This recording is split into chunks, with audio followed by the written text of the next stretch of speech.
In 40 years, when history teachers and professors discuss the 2024 election, they will undoubtedly highlight it as one of the most consequential and fiercely contested moments in American history since 1864. The stage is set for a dramatic rematch between President Joe Biden and former President Donald Trump in a nation that is deeply divided. This election cycle is rife with significant legal political drama, reshaping campaign strategies and influencing voter sentiments in key battleground states like Pennsylvania. President Joe Biden is grappling with waning support among key demographics, particularly Black and Hispanic voters.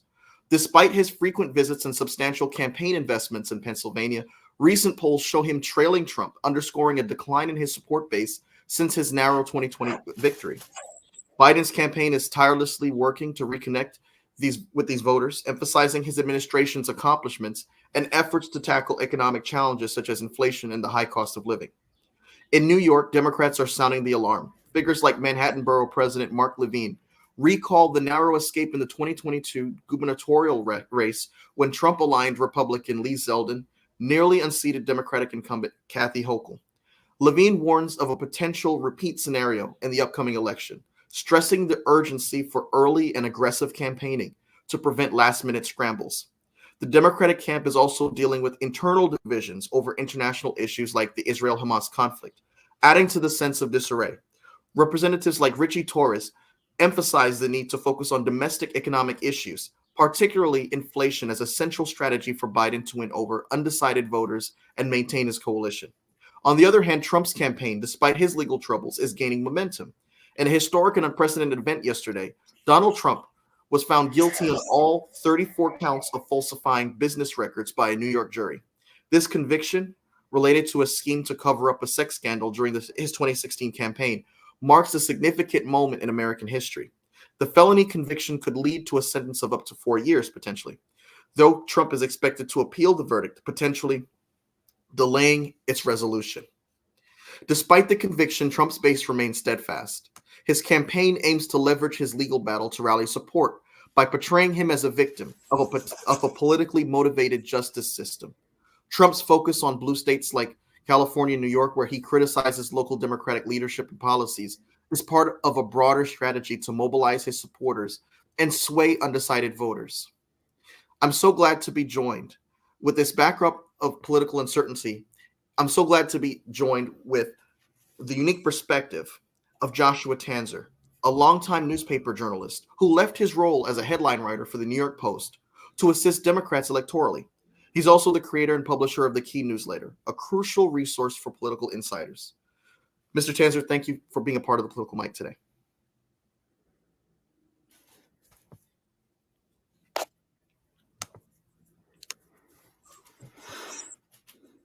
So, Mr. Tanzer, can you walk us through your decision to step down as a writer for the New York Post and get active in politics, particularly on the Democratic Party's side?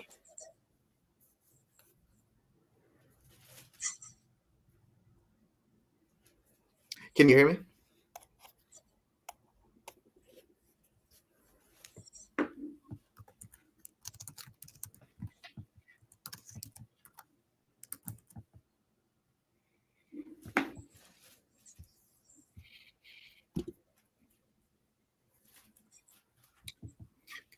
Okay, good. Mr. Tanzer, could you walk us through your decision to step down as one of the headline writers for the New York Post and to actively get involved in Democratic campaign? Sure, yeah. I spent maybe 30 years in journalism as a reporter and editor. So I had about 20 years at the New York Post. And if people know anything about the New York Post, I hope it's the headlines, because we're famous for the headlines. They're hopefully amuse you on your subway ride in the morning. And we had a little team of people who wrote all the funny headlines that people love. And so that was that was in a lot of ways a great job, in spite of the fact that if people know two things about the New York Post, they might know that it's owned by Rupert Murdoch and it's very right wing. So it was always a fun job in spite of that. Uh, by far, not everybody in the office is a right-wing person. A lot of us are just journalists doing their job. So it was a fun job, and I didn't worry about the politics of the paper that much until November of 2016. And I'm trying to remember what happened in November 2016. I guess, oh yeah, Trump was elected. That's what happened. And it just felt dirty to be part of kind of a propaganda operation serving Trump. So I quit a little over a year later. I quit in early 2018. And what I did was two things. I volunteered for Democrats as much as I could. I still do that. I'm going out this weekend to help one of our candidates here in New Jersey. And so I've knocked on thousands of doors, talked to thousands of people. Uh, and the other thing I have done since 2018 is I've sent out a newsletter to Democratic campaigns about political psychology and how it can help them and what they do. Because I think there's kind of a gap between what the way that the Democratic campaigns operate and what we uh, what we can learn from psychology about how voters' brains work and how they form their attitudes. The two are not, they're kind of mismatched, and Democrats haven't really gotten a consciousness of how you would campaign if you were campaigning to the voter's psychological brain. And, and you know who has? Donald Trump. Like, he absolutely knows how to run a campaign emotionally. And Democrats, having become kind of the college educated, serious party, they think like what we should do is find out what voters care about. And they say they care about healthcare, for example. So we're going to write a detailed healthcare plan and show it to them. But that's not how people make their decisions. And people make their decisions emotionally. And Donald Trump taps into that for his voters. And Democrats don't really tap into that for their voters. They just make the case in a rational way. So I uh, I created that newsletter. I've done it every 2 years since 2018, and it always just went out to Democratic campaigns around the country, just as a private thing for them. And this year I made it public, so it's actually on Substack. It's called The Key. So, given the climate, Mr. Tanzer, of fear and uncertainty among Democrats, can you shed some light on what's happening behind the scenes? There's a lot of speculation that Biden's trip to a, a predominantly Democratic area in Pennsylvania yesterday signals that he's on the defense of trying to win back folks that should already be in his column. What's happening behind the scenes? How are party leaders addressing these challenges? And what do you see as the path forward for Biden's campaign? Well, I am far, far, far from an insider in any campaigns. Um, but let me step back and look at that question in a different way. Um, why is Biden on the defensive?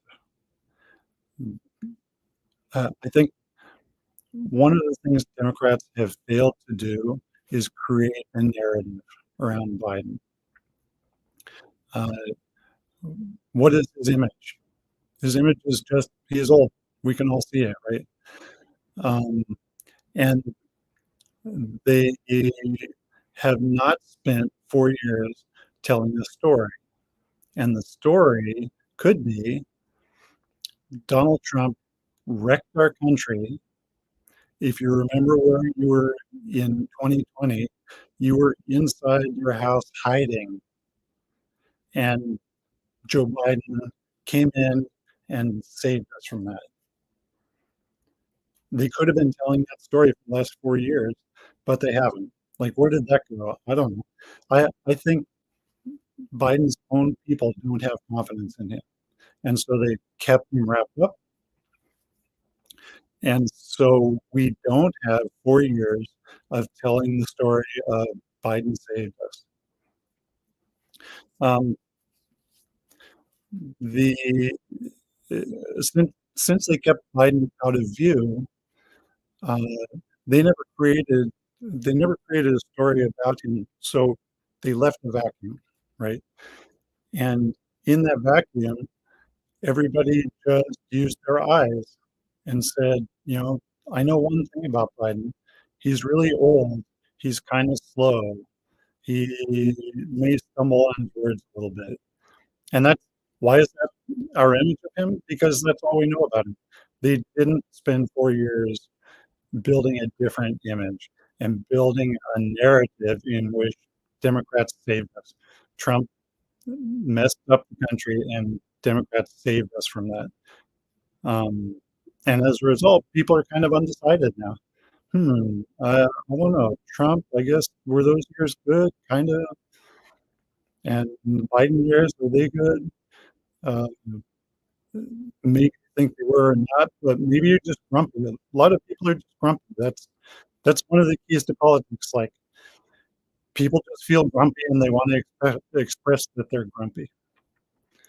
Um, so they're constantly trying to rebuild an image that they didn't build over the last 4 years. Your experience in journalism, particularly as a former Mhm. headline writer for the New York Post, gives you a unique perspective on the recent conviction of former President Donald Trump. How significant is this verdict, not just in terms of legal ramifications, but also in its potential impact on American politics moving forward? Uh, that's something I maybe don't know the answer. I kind of think what I think about it is we will find it was not that relevant because, uh, people sort of have their minds made up. They know who they are, and they're not making decisions on that basis. Like,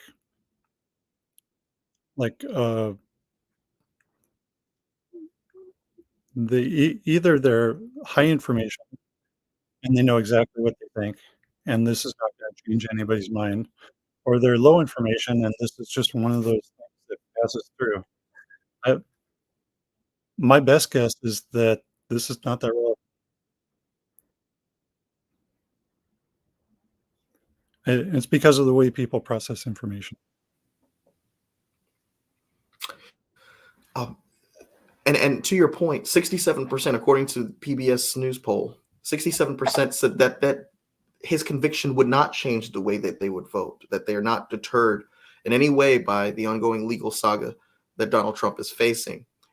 What do you think about the fact that we have, for the first time in American history, a former president now being convicted as a felon, and folks are saying that doesn't matter. That doesn't. They don't care about. They don't care about that. They're going to vote for him regardless. Yeah. I if, if the guy on my side were convicted, I would probably still vote the same, you know? I have a senator in my state of New Jersey who wa who took hundreds of thousands of dollars in bribes and had gold bars in his closet, and he, uh, uh, I didn't canvass for him, I didn't volunteer for him 6 years ago, but I volunteered for all the Democrats I could in New Jersey in swing districts, and I figured, "You know what? Everything I do helps." I I just, I think, A, people know where they're at, and B, they don't keep up on every detail of everything. Yeah. The, This is not necessarily what I focus on. Mhm. I actually have read 0 words about the trial because And I kinda know the gist of it, and, it's not the it's not the main thing. Like, the main thing is he tried to overthrow the United States of America, and he's totally getting away with that. you know, yeah, and it's ironic that this was the first of the trial. It was really supposed to be the trial in Georgia. To your Mhm. point, that was the first, but of course we know the situation that took place with prosecutor Fonnie Willis and all of the events that preceded that trial getting postponed. But the fallout from Trump's conviction yesterday seems to have divided Democrats in terms of how to approach the situation. You From Illinois Governor J.B. Pritzker's scathing remarks to Senator Elizabeth Warren calling for a non-politicized response. Where do you think the Democratic Party stands on this issue, and how might it impact their strategy going forward? I don't know. I really don't know what to say about that. I really don't think that's the important place to focus our energy.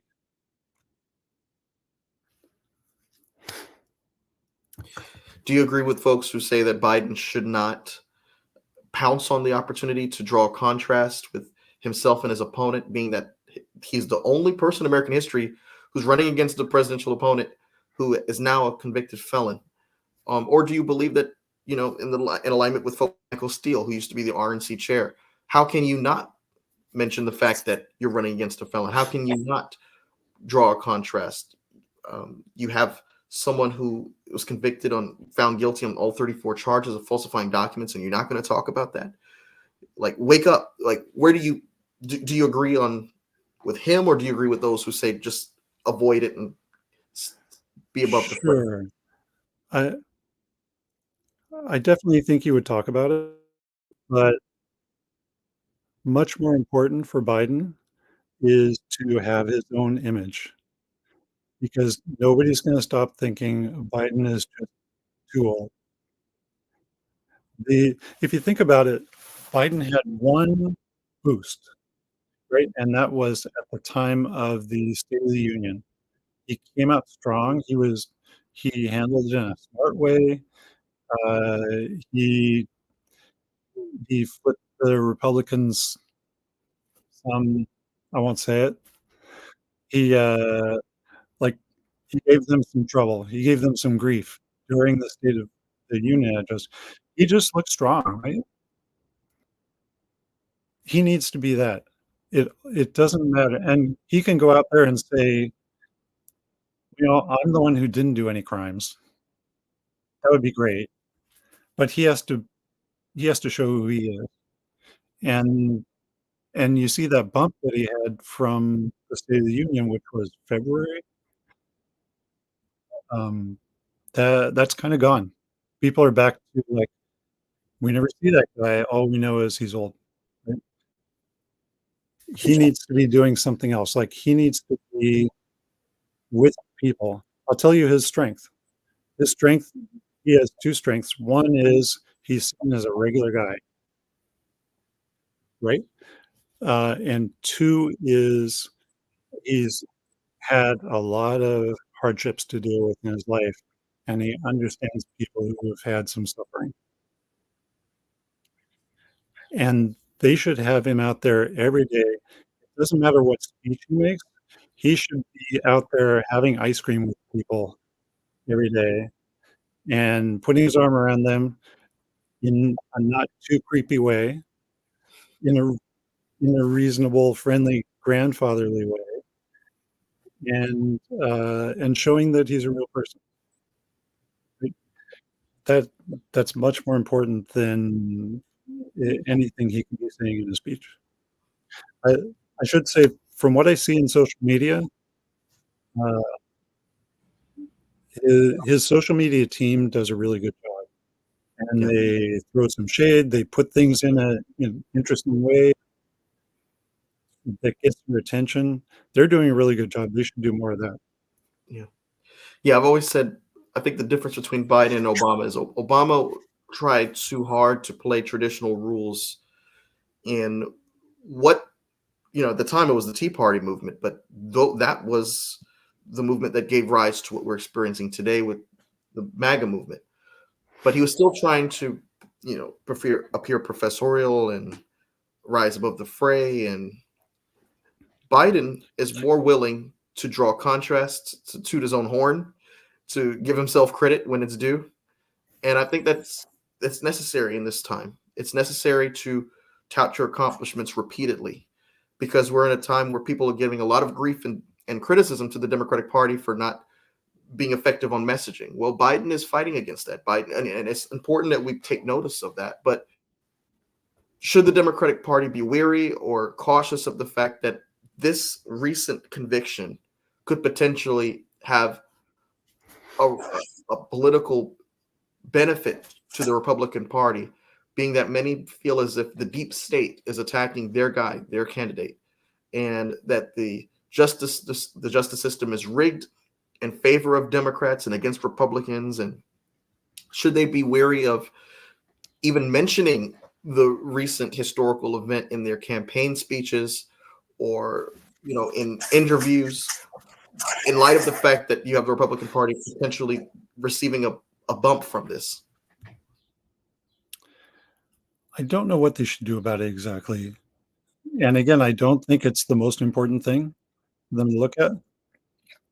But we could talk about so what I did is over 10 years ago, I was taking some classes in psychology and neuroscience, and we had to do a paper and on the subject of our choice. And the subject that I chose was how we change our minds. That's a that's a pretty difficult and interesting question, actually. And psychologists have studied aspects of that, and what they've found is we don't. We don't change our minds. We hate to change our minds. We have lots of ways in our heads to protect ourselves from the terrible thing that is changing your mind. So we can anticipate that uh, people who like Trump, they are only going to like him more. They're going to be only more solid. And people who hate Trump, they're going to be that much more solid against. And there have been studies about things related to whether you change your mind. One is called the backfire effect. And the backfire effect is if you and I get in an argument, like let's say something that's important to you, let's say uh, protecting the environment. I'm just choosing that. And I give you three reasons why we should not protect the environment. And you're wrong. You're wrong. This is how arguments go. I'm right. You're wrong. You do not say, like, "Well, that gentleman made some very interesting points that I should consider." No, you say, "Wow, what a jerk." Uh, I'm digging into my point of view harder, and I'm arguing from my point of view harder, and that's known as the backfire effect. And so I think people who already like Trump, we're gonna see that with them, like, this motivates them more. Um, but it doesn't even change the landscape. We we still have hard partisans on the right and hard partisans on the left, and some people in the middle who are either thoughtful or just not paying attention. Most of them are not paying attention. So the way to think about all this is uh, what we know about appealing to people and the way people form their attitudes and the way people make decisions and very importantly, the way people handle their attachment to their identity and their tribes. In the midst, Because, yeah, no, no, just sorry. because that's where the potential for change is. And amidst the political turmoil surrounding Trump's trial, there's also a growing discourse around U.S. policy regarding the conflict in Gaza. There are Gen Z folks on Instagram and Twitter and cyberspace referring to Joe Biden as Genocide Joe repeatedly. How do you think the American public's perception of this issue intersects with the broader political landscape, and what role might it play in shaping the electoral outcome this year? I think my point of view where I stand on this is complicated because I'm Jewish and I grew up believing all the things that you'll hear about Israel.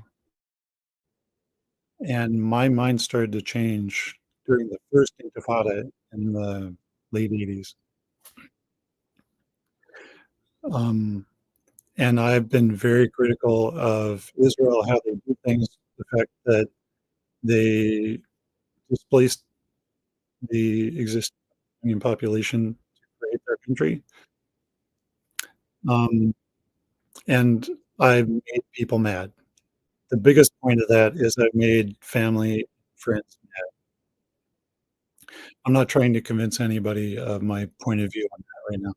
But the important thing is, um, we we as a country have had a reflex of always supporting Israel, and there are a bunch of reasons for that. Um, but if I were a politician today, I would I would feel stuck. And the reason is, we've always had a one traditional point of view on that, which is we always support Israel, and that was the point of view from the '60s, '70s, and when the dimensions of the problem were not as visible. And now, uh, what let me say what I've learned from the politicians are kind of lined up in that way and stuff. But what I've learned from having these arguments with other Jewish people in particular is that there's one bedrock belief that I would never change, which is they should stop the killing. Everybody doing the killing, they should stop the killing. If I were a politician, I would have started with stop the killing. I would not have started with anything Israel wants to do, we'll stand behind. I would just start with stop the killing. And if I were running for office, that would be my focus. I wouldn't be against anybody. I would just be for not killing. So Israel had a choice of not killing 35,000 people. And without that, it's hard to say how you respond to not killing 1,200, but you always have the choice of not killing 35,000 people.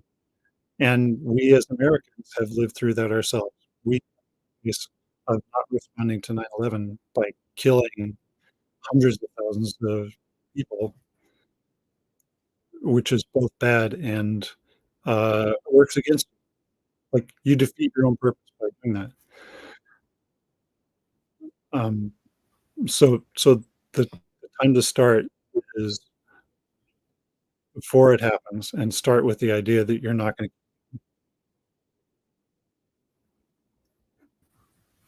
Can you elaborate on the most surprising findings you've encountered since stepping down from your role in the New York Post and getting engaged on the ground about voter behavior and what they reveal about the current political landscape?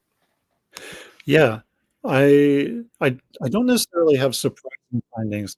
What I would say is people's behavior is less surprising the more you learn about their psychology. Um, the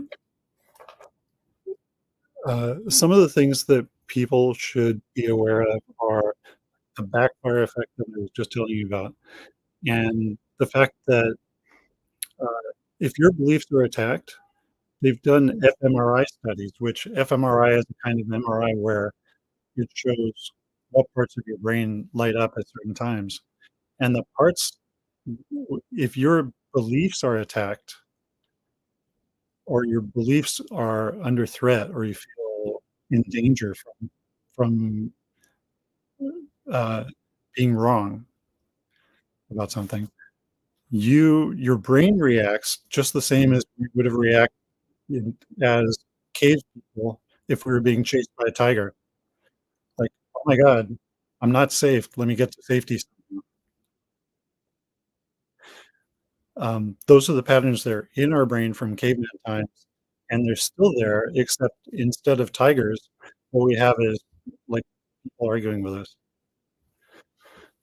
So something the Democrats have to understand is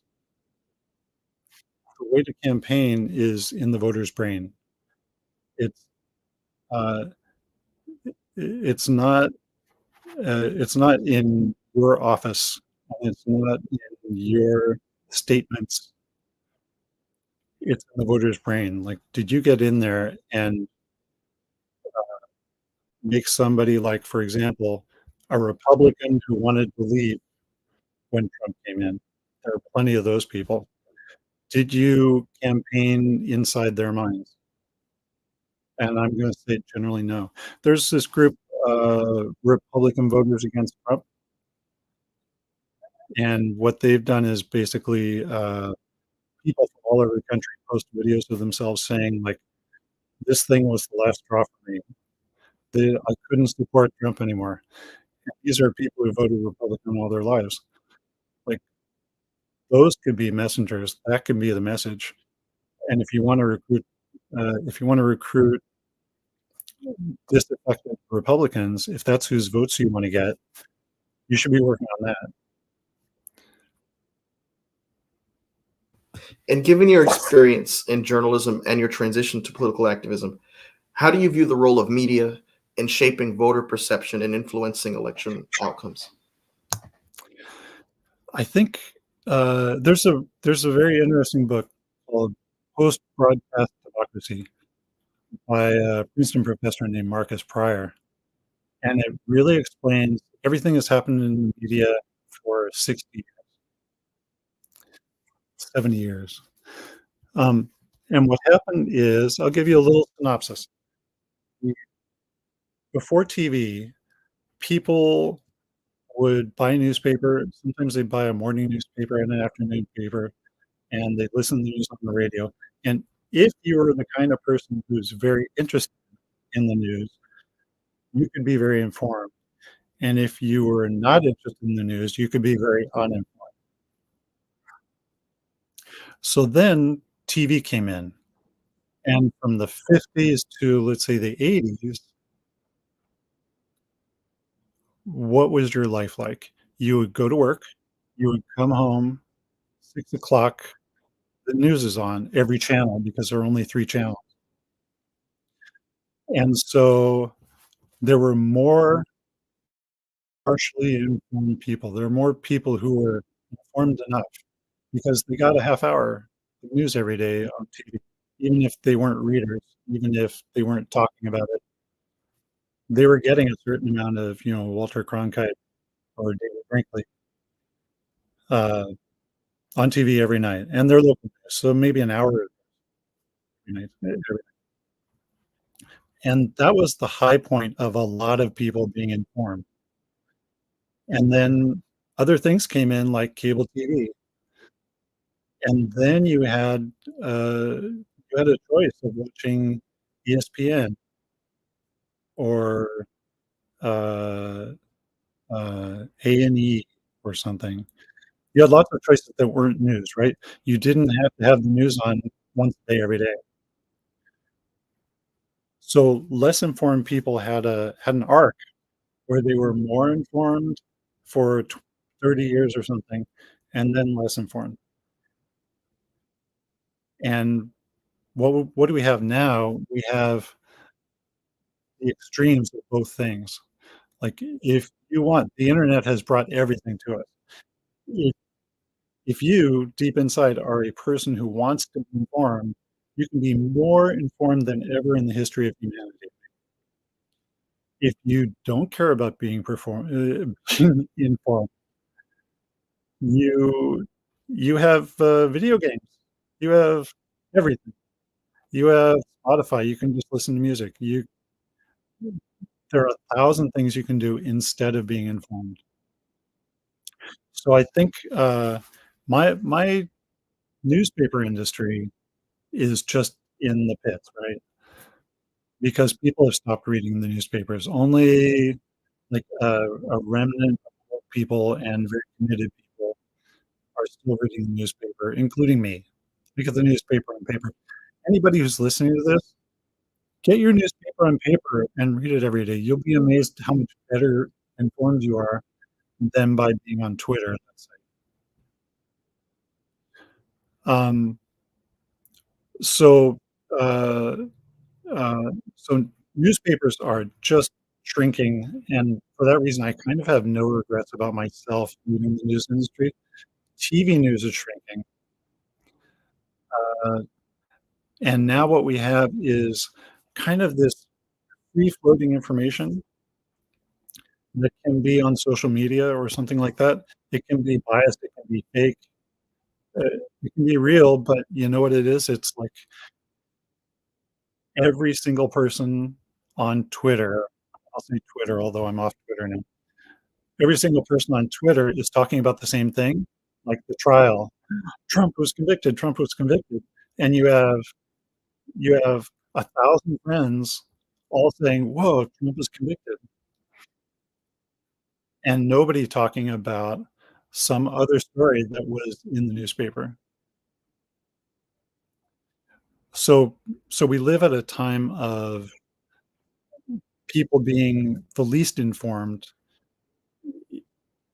in general, except for a few people who are news junkies and are, like, getting real information. The rest of us are just, like, floating in a sea of little news bits.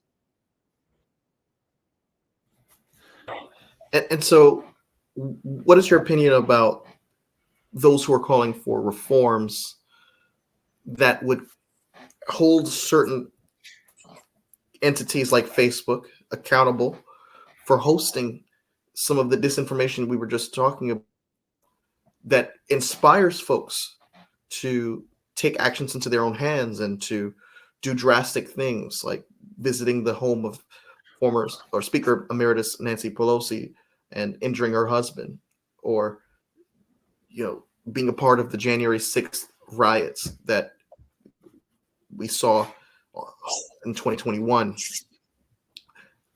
Do you think that there should be some accountability for platforms that do allow information to flow freely and allow their members to click on them based on their political biases? Uh, it's not my expertise. I don't really know how the government regulates private information forums.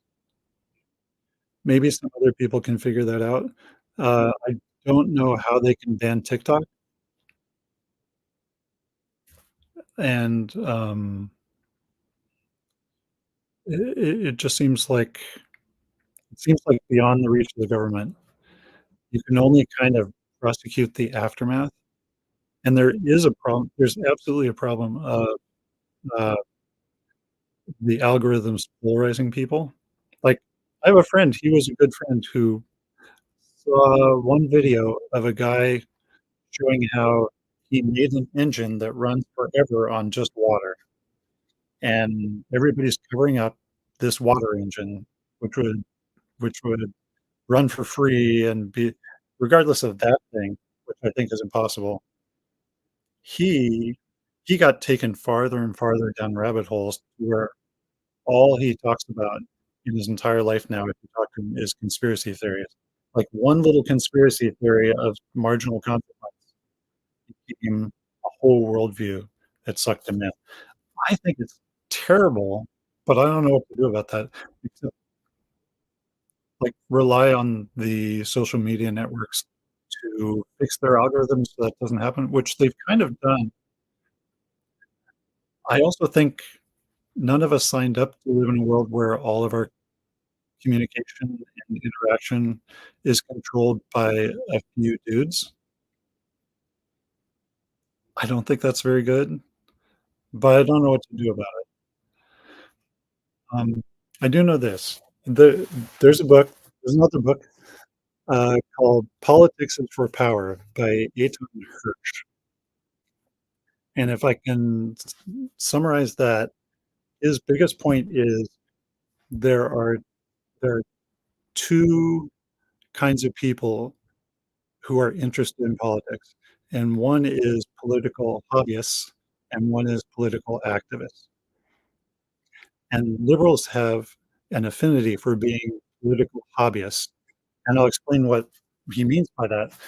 It's like you you go on social media and get worked up about something and post some things and argue with some people, and then you're done.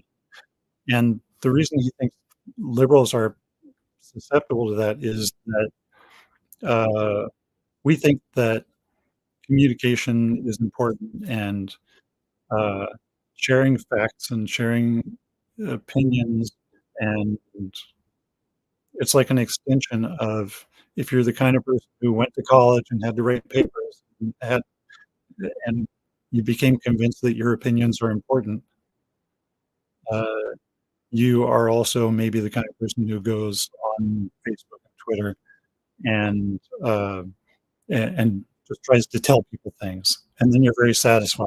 I really told people things. And if you're doing that, you are taking yourself away from taking an active role. Like, you should get up and you should volunteer for a campaign or volunteer for an organization and knock on doors or stuff envelopes or whatever it takes. And you can have, in one day, you can have 30 meaningful conversations with voters instead of one heated exchange with your so-called friends who want to argue with you on Facebook or just agree with you on Facebook. So I think that's really important. I think people should be getting up, de-emphasizing their interactions on social media and emphasizing being involved in something real. What are the key elements that you believe are missing in current Democratic campaigns, and how can they be effectively integrated? I talked about narrative and how there should have been a narrative that they should have been creating from the beginning of the Biden administration. They they even before that, they should have created a narrative about the healthcare plan, for example. They suffered from no narrative about that, and instead it became like, oh, they just they're trying to take away your healthcare and make you miserable. Instead of like, we're doing this uh, for a bunch of reasons that have to do with your welfare as a person. Without getting further into that, um, they needed to be creating a narrative, and they should be doing it right now. And we talked about that.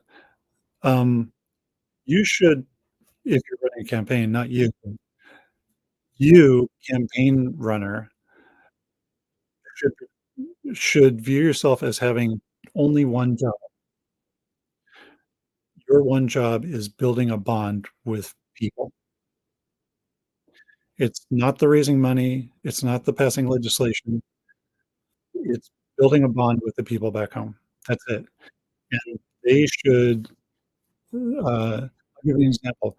I was canvassing 2 years ago for a candidate in Pennsylvania, and, it was early, so we weren't even persuading people, we were just touching base with people and knocking on their door and saying, like, "How are things going?"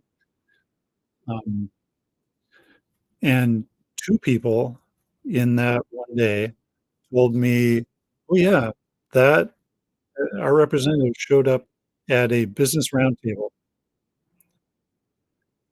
and, she really made a lot of sense, and, we felt like She understood what was going on with us, and the one thing I had to tell her is she should come back and do that again. Yeah, that's what you should be doing.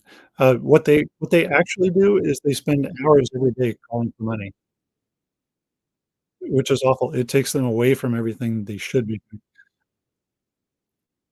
They, w I think there are some ideal campaigns that people should learn from. One is there was a documentary called Kick Down the House. I think it was called Kick Down the House. It's on Netflix still. It's from 4 years ago um, and that person followed 4 different candidates, first-time candidates for Congress in 4 different states, and luckily for that person, one of them was AOC, and so when she won, it surprised everybody, the movie became very interesting, but I think people should watch that movie again, and the reason is, look at the other 3 women running for Congress. They all lost, and they all got into it for the best reasons, like, they had some really important reasons for getting into it and really a sense of commitment, about why it was important, which is great because after Trump was elected, a lot of people felt like that, like, "I have to do something. I have to get out there. Maybe I'm the person who should, run for office." And the thing is, they didn't do much. They had a reason, but they didn't, uh, f commit themselves to the campaign. If you watch AOC, she is out there all the time. She's going to everything. She's contacting people she's in contact with people in her, district everywhere. Uh, and I wanna recommend to people, if you just look up, um, Alexandria Ocasio-Cortez accomplishments, every year she does a video of all the things that, she's done over the last 2 years, and not only her, but she has an organization, they do things like I participated in one of them where you help kids with their homework.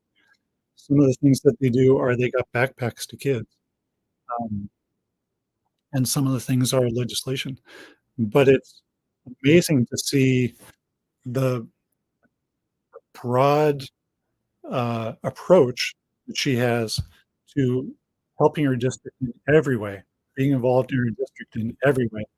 The one other person who has done that is Stacey Abrams.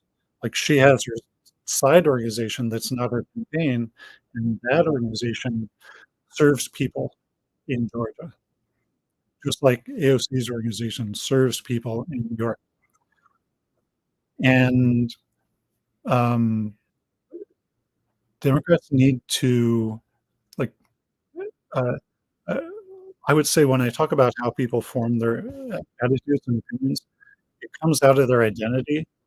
And there's one other place where it comes from, which is their social surroundings, right? So, you need to be the person who is most visible in their social surrounding, um, and AOC has done that, Stacey Abrams has done that, and I don't see it from almost any other candidates. The one person I can point to is anybody listening to this, after you look up AOC's videos, look up a guy named Zach Shrewsbury. Uh, Joe Manchin is retiring from the Senate in West Virginia. Probably no other Democrat can win that seat, right? But the guy running for it is awesome. And if anybody has a chance, I think it's somebody like him.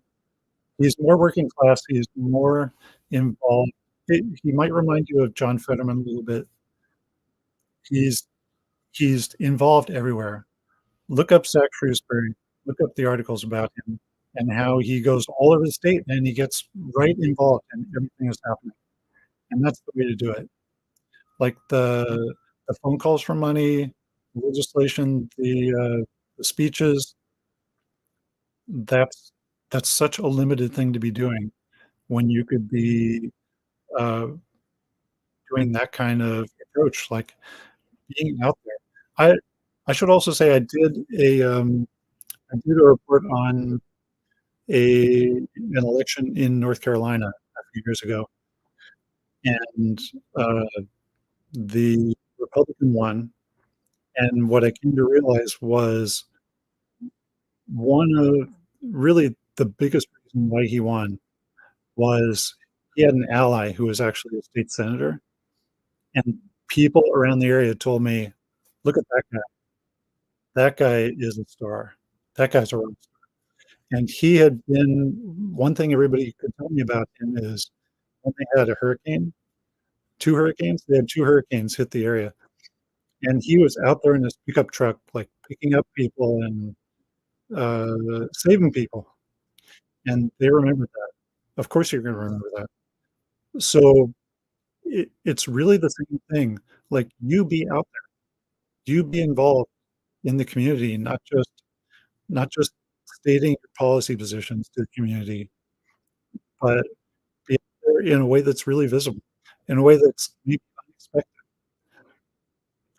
Um, that that's really the way to run for office. Outside of president, that's the way to run for office.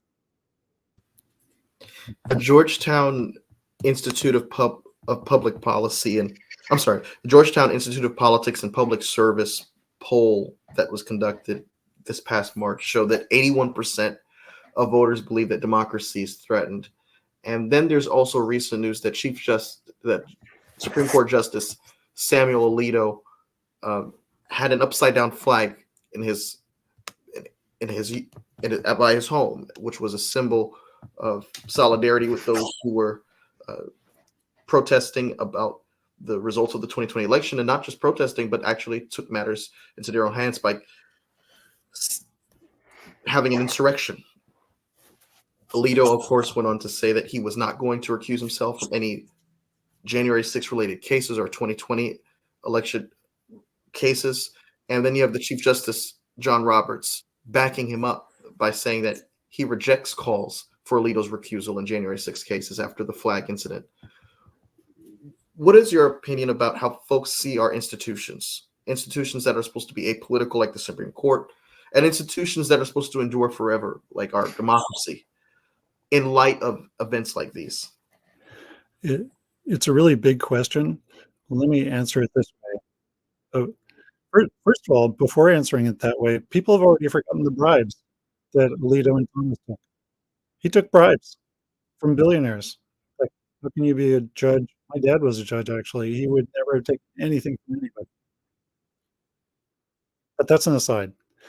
Uh, Biden has made 2 big speeches about democracy, and they haven't really made an impact. And I think the reason is, um, let me say, I'm a person who liked school. That makes me a little unusual. I think most people don't really go to school, they go to school out of obligation. And so if they hear democracy, they think, "Oh, yeah, I learned that in my civics class. Democracy is important, blah, blah, blah." It it's become like it's become just abstract. The whole discussion of democracy as a word has become abstract. Um, I had a time you can see I'm so influenced by all my experiences talking to voters. I had a time when I was knocking on the door of, like, a grandma, you could see she was 65 years old or something. She didn't answer the door, she wasn't there.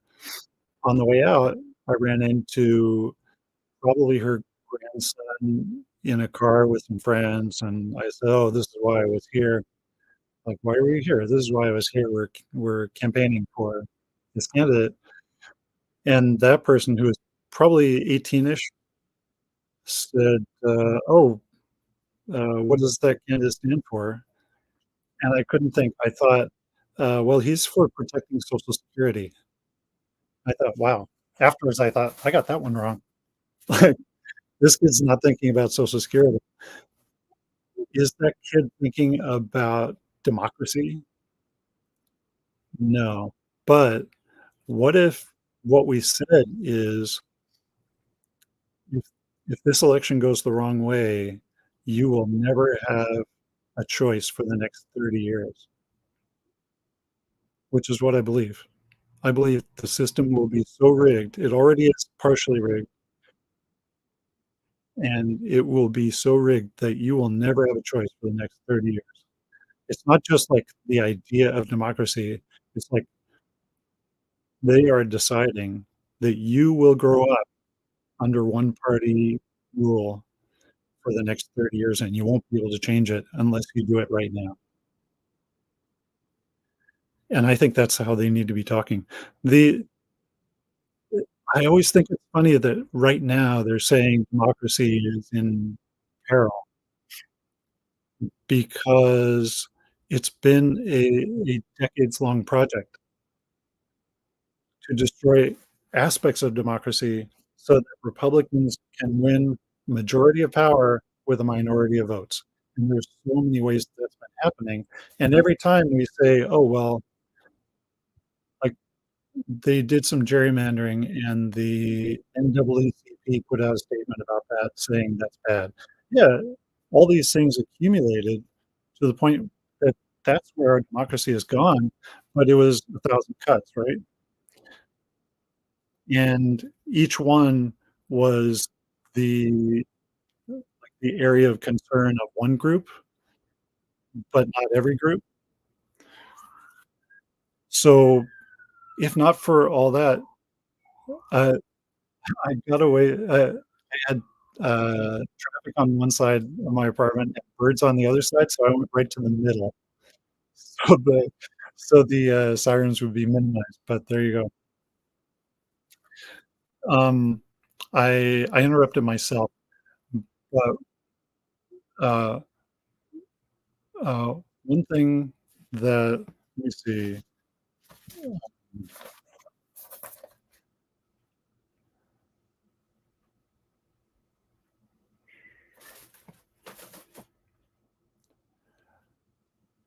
Yes, I know what I was gonna talk about.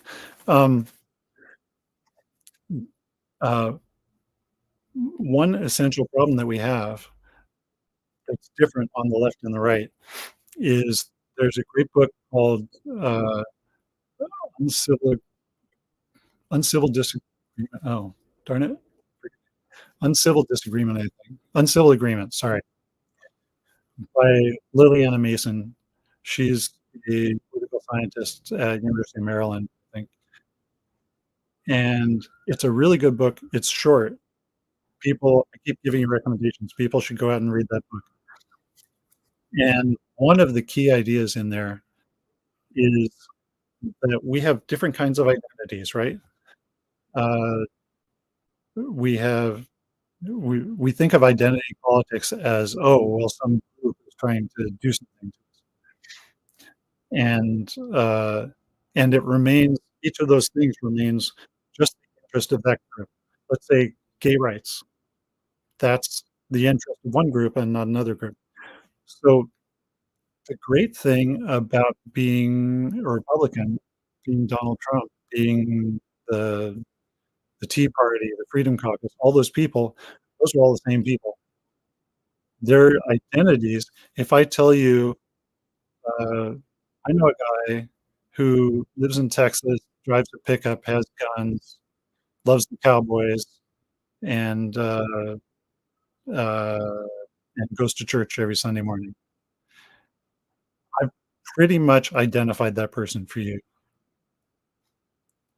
And that's the Republican strength. They're cohesive. Like, they have one group, and it's a big group. Democrats have, black people here, and gay people here, and environmentalists here, and labor here, and women here, and they're all separate, and they all do their own thing on a small scale, right? And they don't show up for each other, which I if I were running the Democratic Party, I would start putting these people together.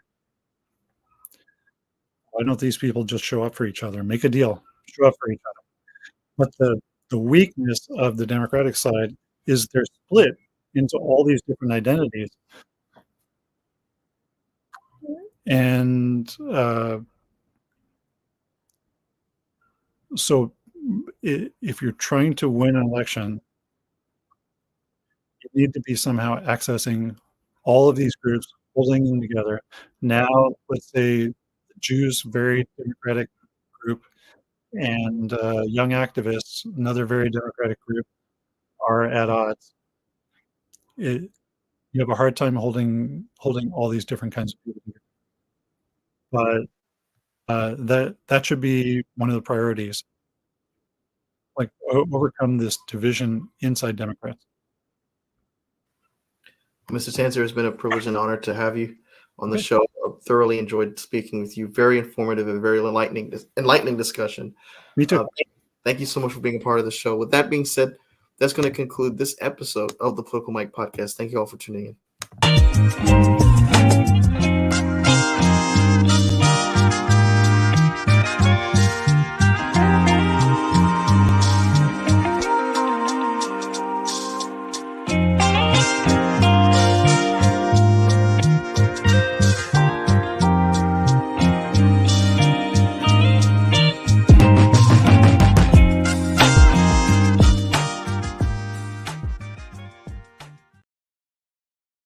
Hi, it's Mike Taylor, the host of the Political Mike podcast.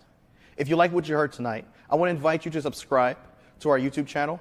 I also want to ask you to please follow along on Spotify, Apple Podcasts, Google Podcasts, iHeartRadio, TuneIn, and Amazon Music. You can also follow along and keep up with the conversation through our Telegram channel. Follow us on Twitter at @ThePolyMike, and follow us on Instagram. Thank you so much, and no matter what part of the political spectrum that you fall on, I want to encourage you to stay engaged, stay a part of the conversation, and stay informed. Thank you.